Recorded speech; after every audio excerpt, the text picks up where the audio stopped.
Hi, I'm John Greaves III, editor and publisher of the Home Gym Quarterly, the only magazine in the world that's written by and for home gym owners. Our YouTube channel is all about helping you achieve your fitness goals at home with workout tips, simple do-it-yourself projects that you can use to upgrade your home gym tours, and interviews with the industry professionals who serve the home gym community. Today, arm lifting champion Ricardo Magni interviews 32-time grip world record holder Jerome Bloom about his training and, of course, his home gym, which was in a garage but has since moved into a small shed in his backyard.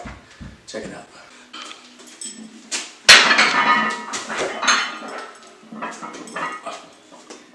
Okay, so Garage Gym fans, I am lucky enough to be here interviewing Jerome Bloom. So Jerome is I don't even know how many times he set world records in various grip disciplines. He is truly a master of certain feats, and we're going to let him talk about what he's most passionate about. He trains exclusively at home.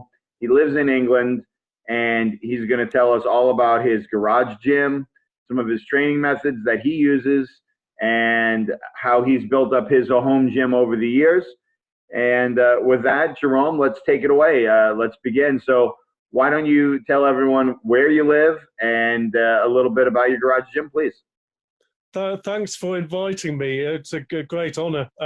Yeah, I mean, I did used to train in a garage, as I say, and in the last house, and it's I don't need a lot of space to train.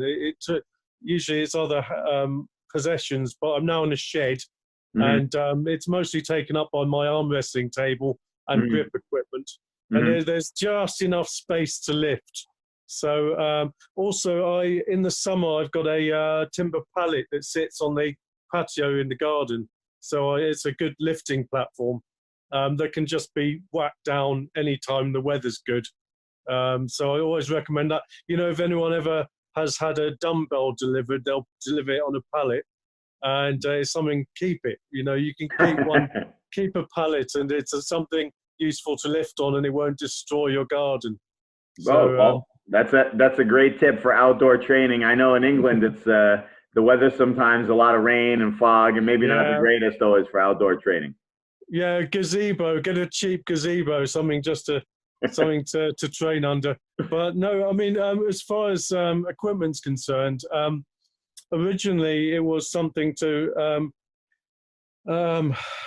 My brother and me, we used to want to get strong grip. It's just something we looked at people like Manfred Hobal, you know, the strongman, and Arnold Schwarzenegger, and other people who kind of there were some of the few people who actually got famous for beating other bodybuilders with their hands, you know, with good grip, and so ever since the early 90s, I was very deliberately training my grip. So since about 1993, very deliberately. I only got proper grippers, when I started arm wrestling training. So in about 2008, something like that, I got my first gripper, sort of heavy grips, and then went on to Captains of Crush. And doing an awful lot of carrying shopping around and that sort of thing, and trying to. It sounds daft, but you know, you deliberately walk a mile with a lot of shopping, and sort of with that in mind, just getting a pump in your hands, sort of thing. That's supportive grip, probably the only useful one out there, you know. But grippers, ironically, on the other end of the spectrum, are the least useful. I don't want to diss grippers; they're a wonderful thing. But crushing grip is very specifically for that movement, you know, and it's just it's a very active sort of grip. Most grip we train is actually more supportive, very isometric, not a lot of very active movement in your fingers. So I think that obviously when people start out training grip, they think they need what's moving their hands, so they're trying stress balls and things. It's great for you, actually.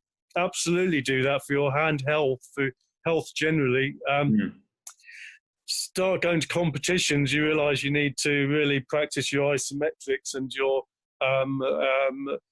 timed holds, endurance, and high level. So in 2013, I started competing in grip, and the one thing you find out is it's best to train on what they compete with. So if there's ever anything you can invest money in, they last forever, grip equipment anyway. So they're never very expensive. I know people complain, but the fact is, most things in life cost a lot more than grip equipment. You know, the weights you'll buy are much more expensive. You know, just getting one weight plate will cost considerably more than the normal grip implement. So why not just furnish your garage with all the things that you might conceivably want to practice with?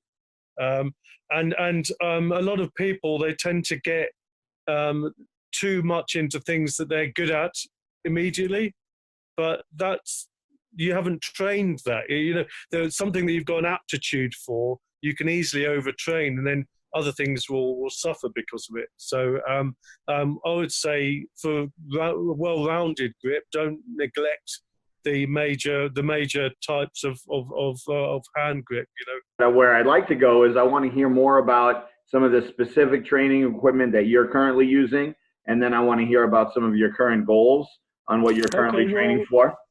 Yeah, I mean the most the only gripper that I train with sits under the couch all the time, and it's a Vulcan 2 gripper. So if you're ever bored, you know when I was an arm wrestler, when I was regularly arm wrestling, I always had a dumbbell under my chair. So you know, one thing actually very good for your grip is buy a heavy grip and put it on your dumbbell. It's a great thing to do. Everything, if you have a big thick handle on your dumbbell, very good, and something you can put on barbells, very good. I train on an axle, so I'm rubbish at deadlift, but I'm good at axle because you can't lift a lot with an axle. So it's just literally a scaffold bar. So it's 48 millimeters. I think that's just under 2 inches. Right. And you whack on Olympic weights on that, and it's a great thing to do with. You can do thumbless lifts. So I love my thumbless lifts because I've got little hands. People with bigger hands, you'll use the thumb more. The most common things I do, I'm famous for key pinch, which is basically literally if you were to actually I've got a stub trainer which always sits next to me. This is one that John Oker made me, and I just use it for toughening up my fingers. So basically, if you imagine, I'm squeezing this a lot just in the evenings, and I'm just practicing this movement, you know. So if you imagine, I'm just kind of gripping. And very small movements in grip, you know. So it's all about isometrics. I do a lot of key pinch. They call me the halfpenny king because I'm the only lightweight to hold a overall world record in a well-contested thing, and that's the halfpenny. So it's something I was chasing for many years, and all it is it's a little piece of metal welded to a plate and on the loading pin, and I lift very small surfaces. So famous for little awkward, nasty little things to lift. Oh, this is a replica made by Gil Goodman. So it's just this little, like a little coin, and you would, like Jerome said, your thumb on one side, index finger on the other, and you'd pick it up like this. And how much are you picking up on this type of a device, Jerome? Well, last year I managed to lift 50 pounds a few times, but at the moment I can lift 45 pounds, something like that. Most people, I think that if you're able to lift more than 30 pounds, it's extremely impressive. Yeah, it's not easy. The thing is, people think it's because I've got small hands. I've got short hands, but my index finger's as thick as my thumb. So yeah, I've not got the thinnest fingers. So I think, and actually, all the record holders before me were huge. So actually, I'm the only and I'm a tiny guy. I'm 5'2". I usually weigh 145 pounds. I've piled on the weight because of lock-in at the moment. But, so I'm now more like 160 pounds. But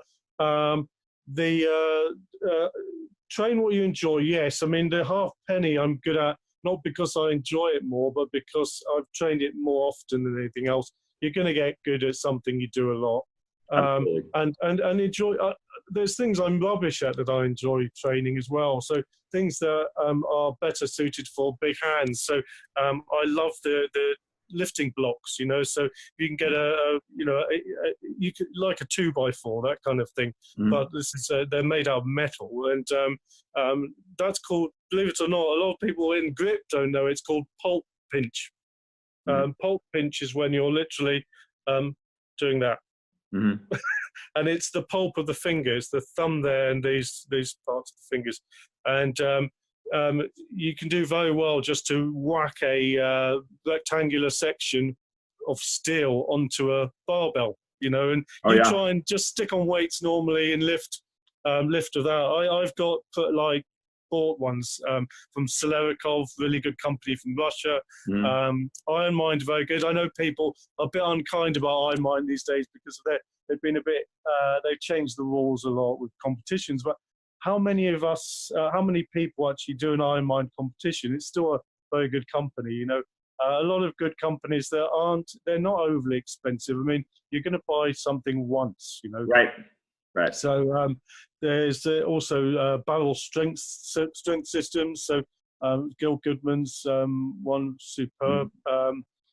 David Horn, obviously, he's the English guy who got me into competitions because I met him at British Arm Wrestling Championships, and he's famous for one of the first Brits to close the Captains of Crush #3, which I've done, but I mean not in the old rules. So I can't.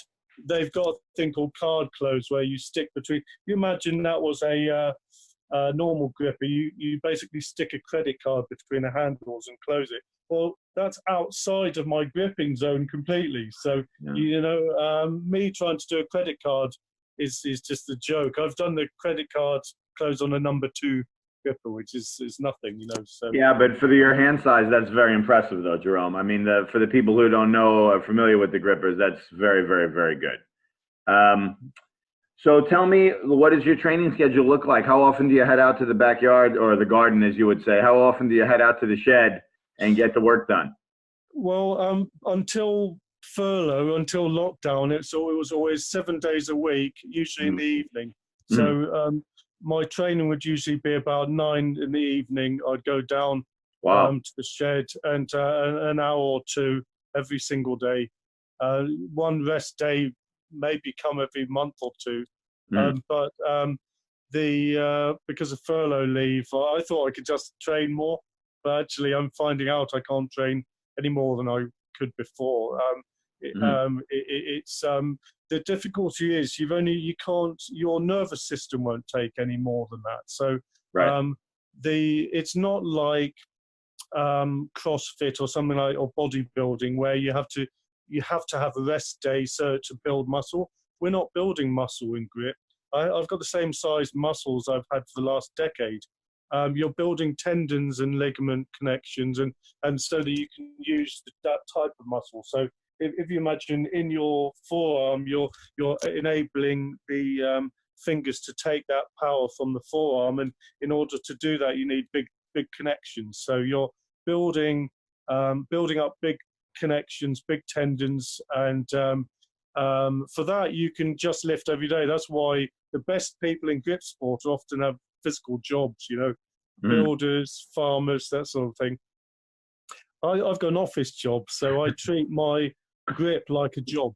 So basically I train every day, and I treat it as if it's a job. So I never train loads and loads of reps. The reason is that it actually stretches the tendons. You'll gain too much. You get hypermobile, and you end up not being able to close grippers anymore. Effectively, you end up not being able to you miss your, something like the half penny. You've got to be, it's a bloody small movement, you know. If everything's too stretchy, then forget it, you know. The only negative thing is I've got zero flexibility. I mean, I can't touch my shoulder, you know. My left arm, that's as far as I can go. to try and Wow. touch myself. I've got and that's not the muscles, it's the tendons. I've got a lot of, but that's benefited me in grip, you know. So it's yeah, it's not everyone's cup of tea. I mean, there's a lot of fit guys out there who are as big as a door and can still do the splits, you know. Right. It's not really for me, that kind of thing. But Right. grip is something I could do even through injuries. I ruptured a disc years ago and could still do my grip. I had 3 ribs removed and could still do my grip.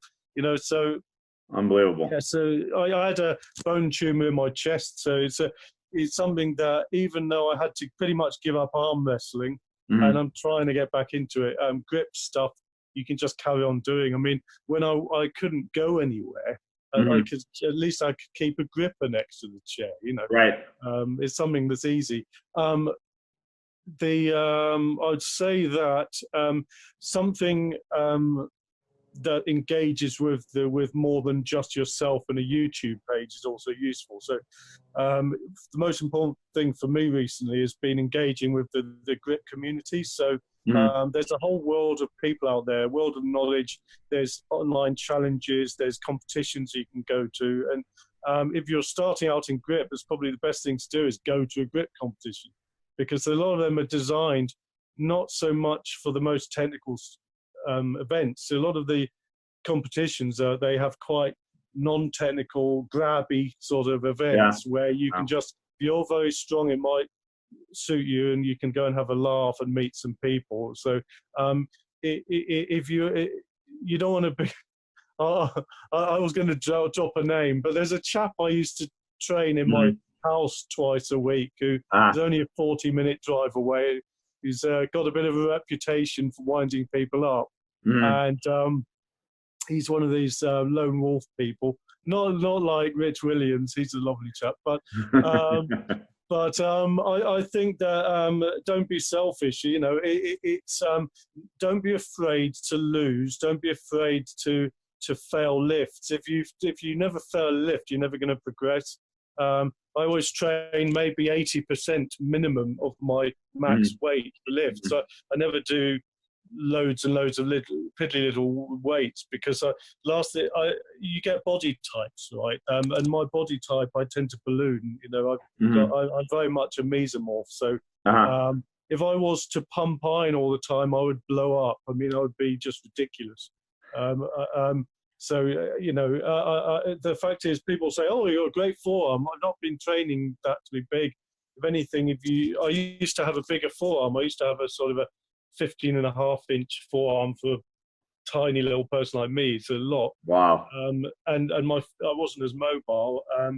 And there's functional mobility. It's not hypermobile forearm. So if you can be strong in all your positions, that's all I'm talking about. Something that people neglect, you know, claw grip, you know, something you can practice by sticking a load of coins in a big jar and picking it up from the lid. You know, it's another really good exercise. So it's something that people can get into. It's a crossover sport. It started as a sport originally, as a bit of fun between events in Olympics and bodybuilding events, where it just was something for people to mix over. So you get like an Olympic weightlifting team having a laugh with whoever, you know, the gymnasts, and you know, can you pick this up? Can you, or you ever go with that kind of thing? What can you pick up? And ex circus people, they'd sort of they take a couple of devices on the road and earn money just picking cool things up and showing people that, you know, some of them cheated a lot. I mean, someone like you know, the inch dumbbell, I mean, they actually had a little hole in it, the original one. So Thomas Inch was, he used to cheat. He had a little metal spur in his hand. He'd just pick up the dumbbell and, oh, what a surprise, no one can do it. Now you get people like yourself who really can lift these things, and it's like, it's not a myth anymore. You really can look up people bending coins now. Even 5 years ago, there was nothing on video other than people claiming stuff, you know, and now there's nowhere to hide. You know, you prove it. You get out there, you put in the time, I mean, in answer to you asking how many records, at one point I had 32 world records. So it's I'm down to like 28 at the moment. So the only reason I've got a lot of world records is because I've been doing it a long time. It's not because I'm genetically gifted.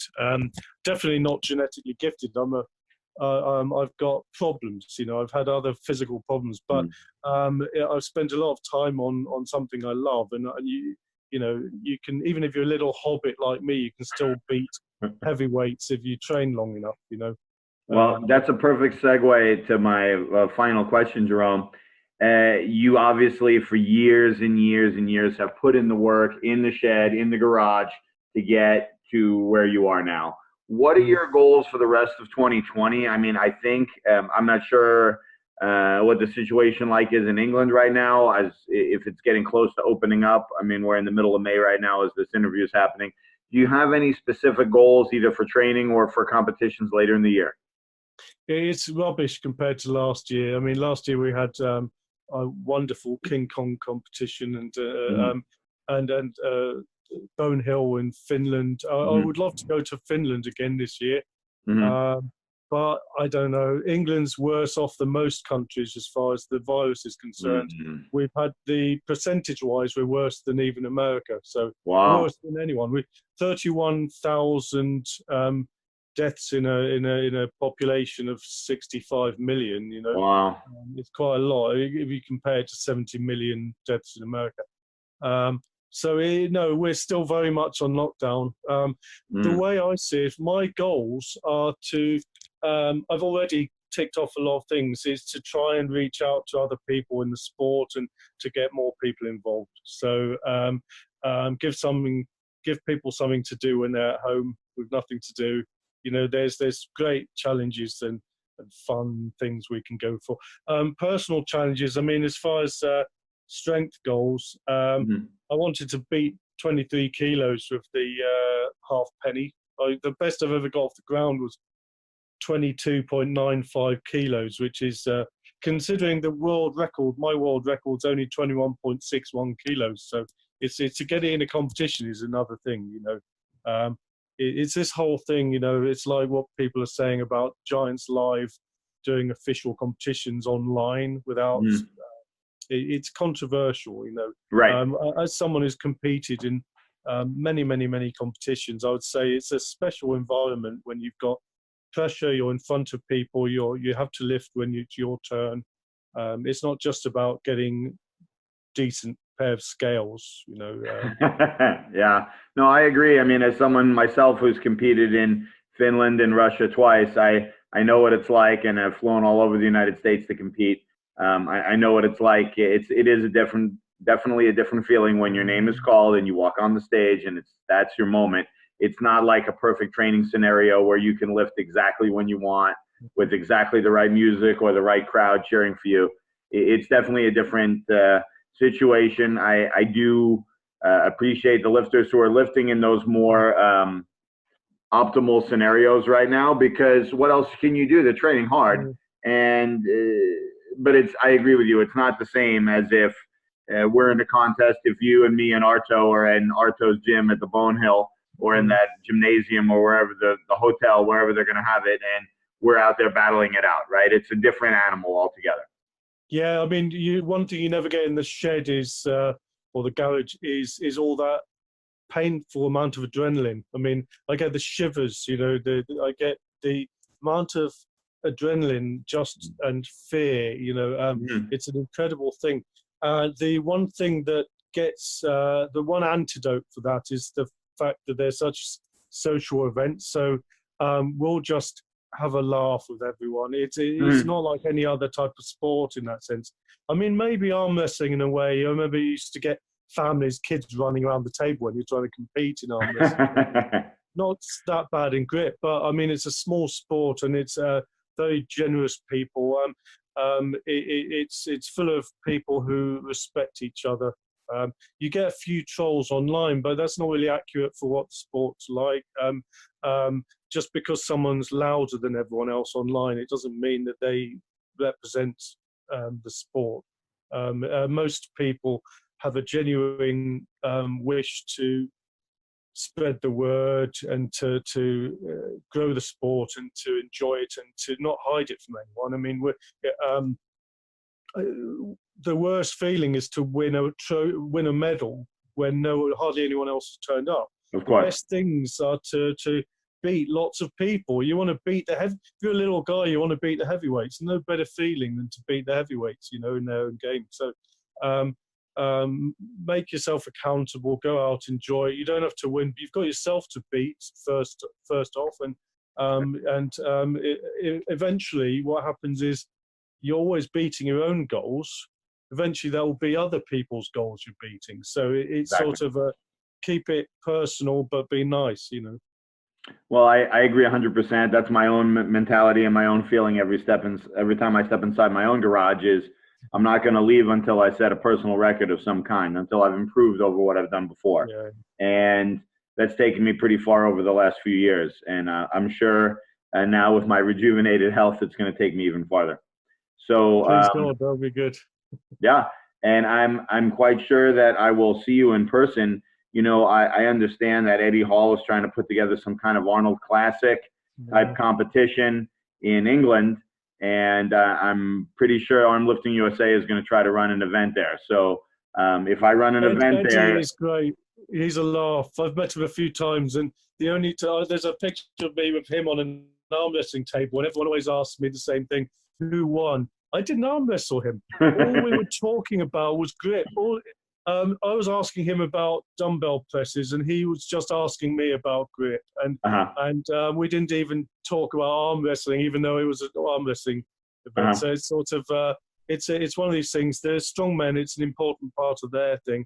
They don't tend to go to a lot of competitions simply because it's a bit of a risk. They don't want to, or very sensibly, they don't want to injure themselves when they've got a particular tournament they're aiming for. But when people retire, that's when they become grip athletes. So the average age, I'm 43, the average age for sort of the big, your peak when you're in grip is in your 40s or 50s. It's never going to be in your 30s or 20s. Right. Usually you're still rock climbing at that age, and you've got better things to be doing, Well, if we have a contest in England next year in 2021, I will make sure you are there. Brilliant. So Jerome, thank you for taking the time to talk to us here at Garage Gym Life Media. We want to recognize all people who lift, and you are certainly a master of what you practice in the shed. And I think that everyone listening can take advice and listen to what you said. Every night, 9 p.m. England time, you are out in the shed lifting. And a lot of people make excuses and do other things, and you've had ribs removed and you go right back out to the shed and lift. Yeah. And I think that's unbelievable. And I think that kind of attitude is why you have had 32 and counting world records, because I'm sure there's more coming for you. So thank you. You're welcome. Thank you so much for taking the time to talk to me today. I hope you have a delightful rest of your night, and we'll catch up again soon. You too. Thanks a lot. Thanks for your time.